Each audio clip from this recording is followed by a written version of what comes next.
Hello guys welcome back to the channel. तो KKR management के ভুল প্রমাণ করলো শ্রেয়াস আয়ার। এই মুহূর্তে বেশ আফসোস করছে কেকেআর ম্যানেজমেন্ট।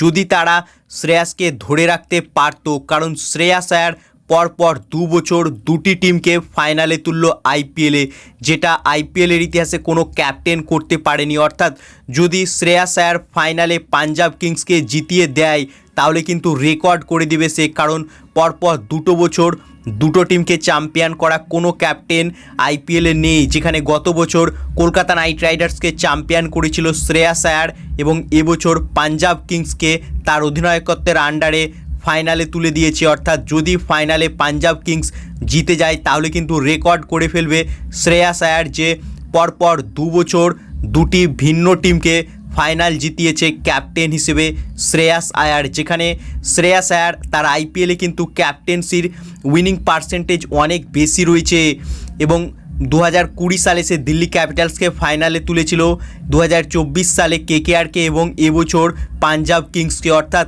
2014 সালের পর আবারও ফাইনালে উঠল পাঞ্জাব কিংস এবং কোয়ালিফায়ার 2তে যেভাবে নিজের দায়িত্ব নিয়ে টিমকে ব্যাটিং করে ম্যাচ জেতালো শ্রেয়াস আয়ার, তা এক কথায় অনবদ্য। অর্থাৎ পুরো ক্যাপ্টেন্সির নক খেলেছে এদিন মুম্বাইয়ের বিরুদ্ধে কিন্তু শ্রেয়াস আয়ার, এবং জাসপ্রীত বুমরার ইয়র্কারকে যেভাবে ট্যাকেল করলো শ্রেয়াস আয়ার তা এক কথায় কিন্তু দুর্দান্ত ছিল। এবং শেষমেশ ম্যাচ হারার পর হার্দিক পান্ডিয়া অর্থাৎ মুম্বাই ইন্ডিয়ান্সের ক্যাপ্টেন রীতিমতো কান্নায় ভেঙে পড়েছিল। অর্থাৎ মাঠের মধ্যেই চোখে জল চলে এসেছিল হার্দিক পান্ডিয়ার। তারাও কিন্তু বেশ ভালো খেলেছিল এই টুর্নামেন্টে, লাগাতার ম্যাচ জিতে কিন্তু কোয়ালিফায়ার 2তে চলে এসেছিল মুম্বাই ইন্ডিয়ান্স। কিন্তু কোয়ালিফায়ার 2তে এদিন দিনটা ছিল পাঞ্জাব কিংসের এবং শ্রেয়াস আয়ার যেভাবে ডিটারমাইন্ড হয়ে ক্রিজে টিকে থেকে ম্যাচটা ফিনিশ করলো তা এক কথায় অনবদ্য ছিল। এবং কলকাতা নাইট রাইডার্স টিম এই দেখে কিন্তু অনেক আফসোস করবে যে যদি তারা শ্রেয়াস আয়ারকে ধরে রাখতে পারতো তাহলে হয়তো এবছর আবারও ফাইনাল খেলতে পারতো কেকেআর। কারণ শ্রেয়াস আয়ার পাঞ্জাব কিংসকে যেভাবে নেতৃত্ব দিয়েছে এবছর এবং পাঞ্জাবকে 2014 সালের পর যে টিমটা আইপিএলের সেমিফাইনাল প্লে অফস খেলতে পারতো না, সে কিন্তু এবার ফাইনালে উঠে গিয়েছে শ্রেয়াসের ক্যাপ্টেন্সির আন্ডারে। সব মিলিয়ে Kolkata Knight Riders team Shreyas আয়ারকে ছেড়ে যে ভুল করেছিল তা কিন্তু প্রমাণিত হয়ে গেল।